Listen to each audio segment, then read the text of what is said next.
So next we will study what is the role of association cortex. So let's understand what is association cortex. So it is a part of cerebral cortex. Same as like we have 4 lobes in the brain, ऐसे ही हमारे पास association cortex के 4 cortex है, frontal, parietal, occipital and temporal. Right. So what is the work of association cortex? So association cortex क्या करता है? Different sensory modalities से क्या करता है? इंफॉर्मेशन को कलेक्ट करता है, रिसीव करता है, right, integrate information from the sensory information and connect, और हमें उसको मीनिंगफुल वे में अंडरस्टैंड करने के लिए इनेबल करता है. So this is the work of association cortex. उसके बाद जो इसके डिफरेंट रीजन्स हैं, these regions also perform higher cognitive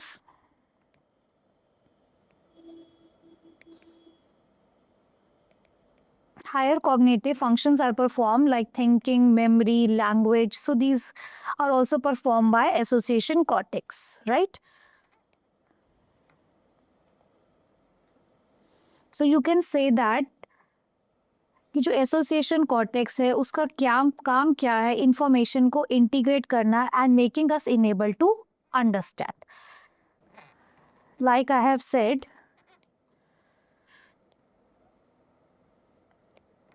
like I have said, like 4 lobes, it has 4 cortex. First one is frontal. अब फ्रंटल क्या करता है? ये प्लानिंग में इन्वॉल्व है, डिसीजन मेकिंग में इन्वॉल्व है, planning, decision making, personality, behaviour, right. So this is the work of frontal association cortex. Next one is parietal. अब पैराइटल क्या करता है? Parietal is regulates our awareness, attention, integrate sensory modalities, right, integrate sensory information as well. So next one is temporal. Up temporal, what is the work of temporal? Which is control our language, regulates our language. And occipital is for interprets, give meaning to visual information.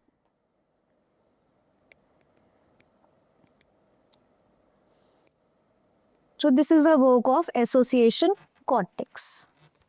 So here we will quickly review. So first one is, I have already tell, integrate body functions. हम हमें memory से, attention से, faces recognize करने में, texture से, body image के बारे में हमें aware करता है, body parts के relationship, उनके location के बारे में, जिसको कि आप spatial भी बोलते हो, राइट. ये हमारी कॉन्शियसनेस को भी रेगुलेट करता है, हमारी रिकॉग्निशन, हमारी कॉम्प्रीहेंशन ऑफ लैंग्वेज. जैसे कि हमने लैंग्वेज की बात की थी अभी, कौन सा कॉर्टिक वो करता है, लैंग्वेज के लिए रिस्पॉन्सिबल है? That is temporal, right.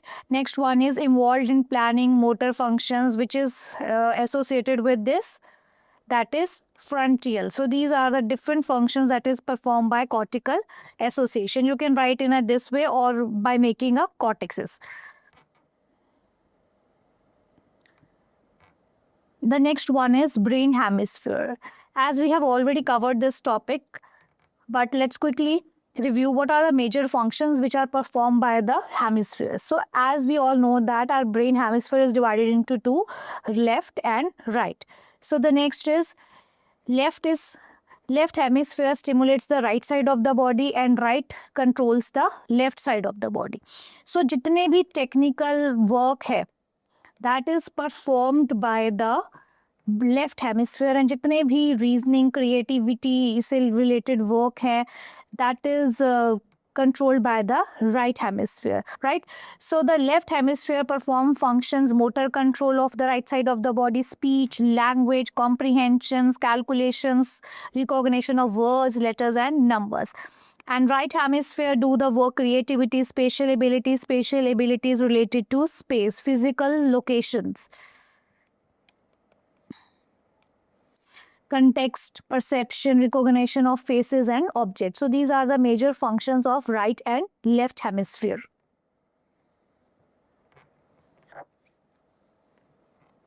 So now we will cover neurons. as you all know that like we are covering this topic since we are in ninth. So what is neuron? Neuron क्या है? Basic unit of nerve. Neuron is basic unit of nerve. और आप nerve cell को भी क्या बोल देते हो? Neuron. So we all are aware that कि जो न्यूरॉन है उसका जो मेजर फंक्शन है वो क्या है, ये इंफॉर्मेशन को रिसीव भी करता है प्लस सेंड भी करता है, receiving of information and sending of information. And neurotransmitters are of different types, ठीक है, बहुत तरीके के हमारे पास जो है वो, sorry I have said neurotransmitter, neurons, there are different type of neurons.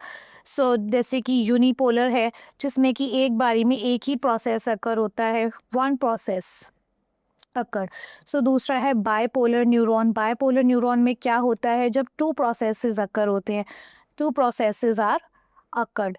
Third one is multipolar, जब क्या होता है, more than two processes are occurred.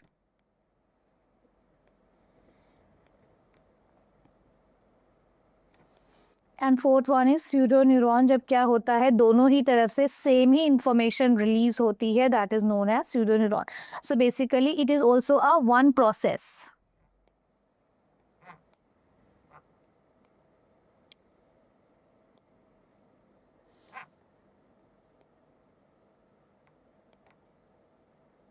Or also one process. One process are occurred in pseudoneurons, right? So this is neuron. This is the basic understanding of a neuron. So as you can see that कि ये सारा जो है, this is structure of neuron, और यहाँ से लेके यहाँ तक ये एक क्या है, single neuron है. This is single neuron. सो जो आप ये ब्रांच लाइक स्ट्रक्चर्स देख रहे हो, इसको बोलते हैं डेंड्राइट्स। अब डेंड्राइट्स क्या करते हैं, इंफॉर्मेशन को रिसीव करते हैं, रिसीविंग ऑफ इंफॉर्मेशन, और you can say that gathering of information, और फिर plus receiving of signals, right? You can say that this function is performed by dendrites. Then there is cell body. Cell body को आप you can also call soma. So cell body contains nucleus. अब nucleus में क्या होता है, आपका सारा genetic information जो है that is contained by the nucleus. अब जो ये axon है, जितनी भी information है, it is travel with the help of this axon, right? अब जो इस axon को cover कर रहे हैं, that is called myelin sheet, और जो इसके बीच में gaps हैं, that are called nodes of Ranvier, and in the end it is known as axon terminal. ये जो buttons हैं इसको बोलते हैं axon terminals,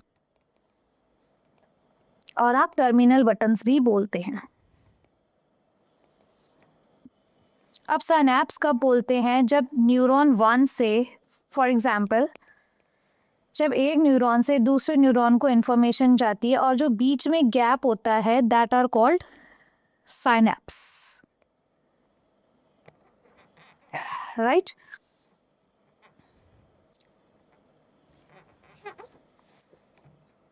so now let's understand neurotransmitters. अब न्यूरोट्रांसमीटर्स क्या है? Neurotransmitters are chemical messengers, right? They are called chemical messengers. And what is the function of neurotransmitters? They carry information from one neuron to another.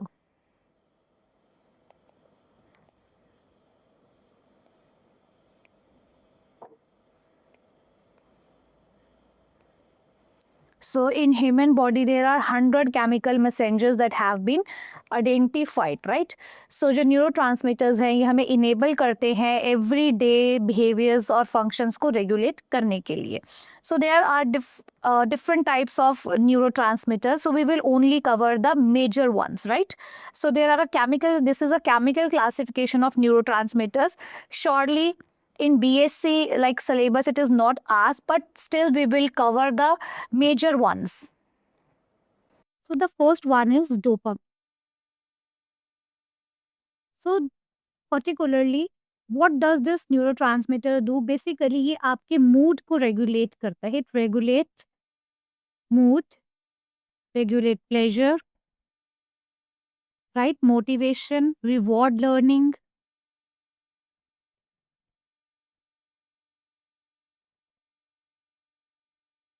So this is the work of dopamine.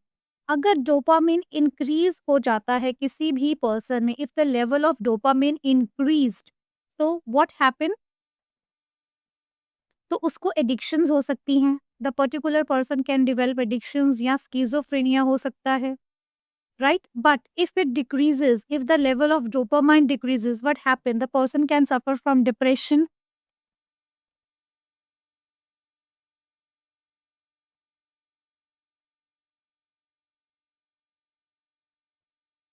If the level of dopamine decreases, the person can suffer from depression, ADHD, or Parkinson disease, right? So next we will do serotonin. So serotonin क्या करता है? Serotonin is a neurotransmitter जो हमारे appetite को, हमारी ये sleep को, हमारी मेमोरी को, इन सब चीज़ों को क्या करता है? रेगुलेट करता है। That is serotonin.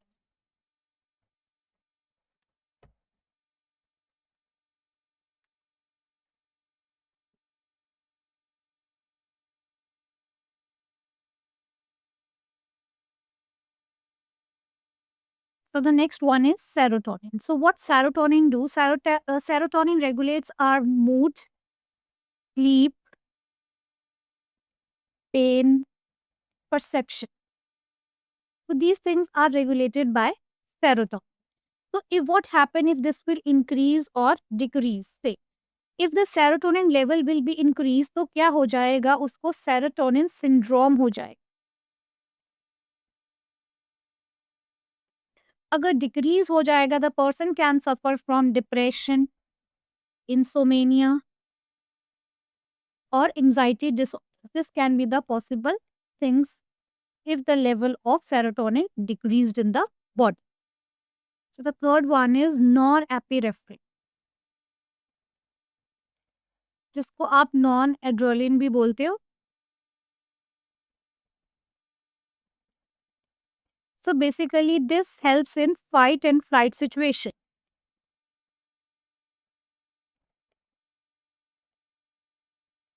Fight and flight situation, alertness हमारी रेगुलेट करता है, हमारी अटेंशन को रेगुलेट करता है, right? What happen if it increases, अगर ज़्यादा हो जाए तो ये एंग्जाइटी, हाइपरटेंशन और पैनिक अटैक जैसी सिचुएशंस को क्रिएट करता है, राइट? अगर ये कम हो जाए तो इससे आपको डिप्रेशन, एडीएचडी और लो बीपी के जो सिम्टम्स है वो देखने के लिए मिलते हैं। द नेक्स्ट वन इज गाबा। तो गाबा है ये हमारे नर्वस सिस्टम को काम डाउन करता है,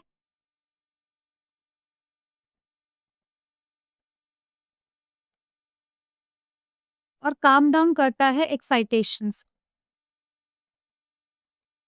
सो बेसिकली जो गाबा है ये हमें क्या करता है, एक तरीके से कंट्रोल करता है हमें, राइट? अगर ये भी इंक्रीज डिक्रीज हो जाए तो क्या होगा? अगर ज्यादा बढ़ जाएगा गाबा का जो लेवल है बॉडी में, तो क्या हो जाएगी? सेडेशन हो जाएगी, इम्पेयर्ड मेमोरी और कॉग्निशन हो जाएगा, फटीग हो जाएगा। Impaired memory and cognition plus fatigue if the level of GABA is increased in the body. अगर कम हो जाएगा तो क्या हो जाएगा? एंग्जाइटी हो जाएगी, एपिलेप्सी हो जाएगी, इंसोमेनिया जैसी जो कंडीशंस है, this can be seen in those individuals who are suffering from the deficit of GABA. So the next one is glutamate. So the next one is glutamate. So glutamate basically what it does, it regulates our learning, memory and brain development. So it regulates our learning, memory and brain development. तो ये हमारी in memory को, हमारी learning को, हमारी brain development को क्या करता है? रेगुलेट करता है। अगर ये ज़्यादा हो जाएगा तो क्या हो जाएगा? या तो सीज़र्स की प्रॉब्लम हो जाएगी या तो हंटिंगटन जो डिज़ीज़ है वो हो जाएगा। या अगर ये कम हो जाएगा तो क्या हो जाएगा? पर्सन को साइकोसिस हो जाएगा, या उसको अल्ज़ाइमर्स हो जाएँगे, या उसको फटीग हो जाएगा, या the person will suffer from low energy, right? So the next one is acetylcholine. The next one is endorphins. So ये क्या होते हैं? These transmitters are called natural painkillers and it also reduce the level of stress in our body. So what will happen if this neurotransmitter increase or decrease in our body? if this particular neurotransmitter increase, the person will have euphoria or the person will not able to feel pain. उसको बहुत ही कम pain है जो वो feel होगा. But if the amount of this neurotransmitter is decreased in the body, then what will happen? The person can have chronic pain, can suffer from depression, can suffer from low pain tolerance. So with this we have covered the major part. So next we will do psychology of sensation. So you all know that sensation helps us to understand the environments. Sensation हमें help करता है कि हम अपने environment को क्या है understand कर सके. कैसे अंडरस्टैंड कर सके? Because we have different type of sensory organs जो डिफरेंट तरीके की जो इंफॉर्मेशन है वो रिसीव करती है and enable us to understand that particular information. Right, so with the help of this we are able to understand the environment. So there are different types of sensation. First one is organic, second one is special, third one is motor sensation. अब जो organic sensation है, organic sensation कहाँ से आती है? Organic sensation comes from internal bodily organs. Internal bodily, right, जो body के अंदर से सेंसेशंस आती हैं उस सेंसेशन को आप बोलते हो organic. For example hunger, thirst, nausea. So these kind of sensation occur from internal of your body. Next one is special sensation. अब special sensation क्या है? जो आपके पास different sense organs है वो different तरीके की information जो है वो receive करते हैं. जैसे कि जो vision है that is responsible for seeing, for taste, it is different like. So जो special sensation है that carries specialized information.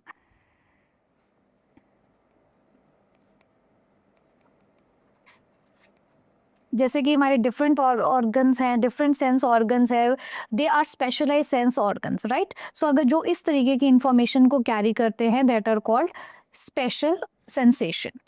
Last one is motor sensation. Motor sensation, what motor sensation do?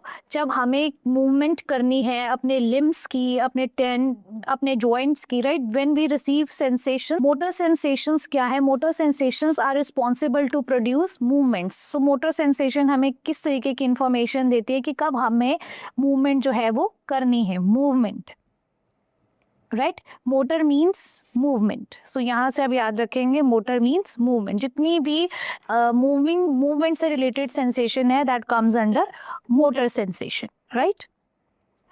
So we have studied what is psychology of sensation, meaning of sensation, and what are the different types of sensation. Now you can look at this flow chart. This is known as process of sensation. कि sensation occur कैसे होती है? What steps it follows? So first one, जब कभी भी stimulation होती है वो स्टिमुलेशन हमारे रिसेप्टर्स को रीच करती है जहां से वो मैकेनिकल सिग्नल्स को इलेक्ट्रिकल सिग्नल्स में कन्वर्ट करके क्या बनाती है? एक नर्व फाइबर जनरेट करती है. तो जो ये नर्व फाइबर है conveys the sensation from the peripheral nervous system to the central nervous system. This is the way how the sensation travel. After that central nervous system transfer this to spinal pathways, right? And what they did, they transmit the signals from spinal cord to thalamus, then thalamus to sensory cortex. Here in sensory cortex, the information is encoded and interpreted, and finally sensation is felt by the organism. So this is the whole process of sensation, how the sensation travels. So next topic we will do muscular and glandular controls of human behavior.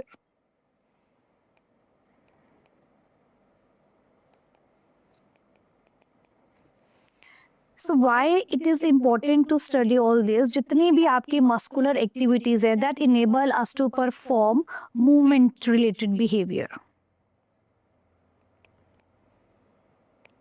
right?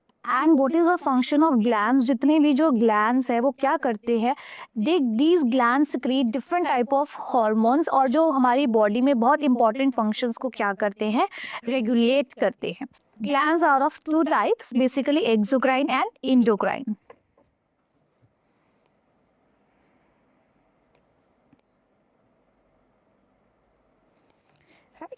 जो endocrine glands होते हैं they are called ductless glands और they are called duct glands. अब इनमें basic difference क्या है? जो exocrine glands है वो क्या करते हैं? They secrete directly in the blood.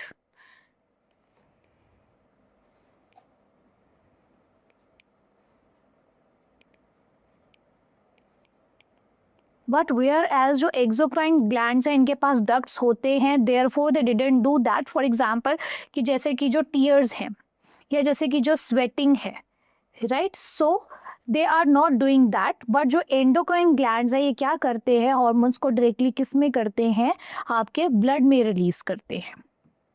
So next we will do adrenal glands. So adrenal glands का जो मेजर फंक्शंस हैं वो ये है, it regulates our short term stress, हमारे ब्लड शुगर लेवल को रेगुलेट करता है, सॉल्ट बैलेंसेस को रेगुलेट करता है. So and adrenal glands are divided into two parts, adrenal cortex and adrenal medulla. जो हॉर्मोन्स एडर्नल कॉर्टेक्स प्रोड्यूस करता है उनको कलेक्टिवली हम लोग बोलते हैं कॉर्टिकोस्टेरॉइड्स, बिकॉज जो हॉर्मोन्स ये प्रोड्यूस करता है that are called as corticosteroids. और जितने भी जो एडर्नल कॉर्टेक्स हॉर्मोन्स प्रोड्यूस करता है they help in the major physiology, they perform major physiological functions. Major physiological functions वो हॉर्मोन्स क्या करते हैं? Perform major physiological functions.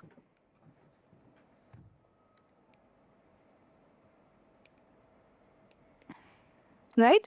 And जो एडर्नल मेडुला है ये दो तरीके के जो हॉर्मोन्स है वो प्रोड्यूस करते हैं, दैट इज एफिनेफ्रिन और नॉर एपिनेफ्रिन, जो कि एडर्नल और नॉन एडर्नल है. Right? So this is your adrenal medulla. So next one is the next one is thyroid gland. So the major function which is performed by thyroid gland is that is it regulates our metabolism,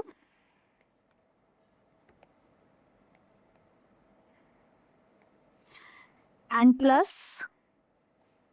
regulate growth and